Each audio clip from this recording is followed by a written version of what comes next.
энэ болохоор Азийн хөгжлийн банкны төсөл нь өөрсдөө бий дааж авсан. Нэг тэргийн бол бус нь бол нэг 4 RAV4 тэгээ нэг юм юу авсан байгаа шүү дээ. Нэг юм олон хүн суудаг юу гэдэг тэр хөлөө хайс хөлөө. Хайс. Тийм. Тэгээ тэр бүгдээр энэ одоо боловсролын газруудад тойролцсон аймагуудыг.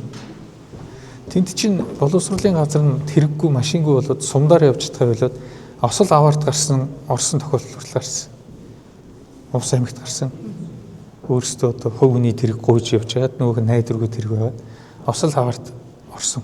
Тэгэхээр зэрэг ер нь цөөхөн ийм хідэн тэрэг өгөөд 4 жишгийг нэг хайс нь хидчихлээ нэг. Тэгээд тэр нь бол 5 сард бол ингээ хойрлагтаад ингээ өнөөдөр үүргээ гүйцэтгэж явж байгаа. Тэгэхгүй бол эн чинь боловсролын газрууд ялангуяа өргөн ийм нутаг дэвсгэртэй ийм газруудын дарга нар чинь сургуулиудаар явах хэрэгтэй үстэй.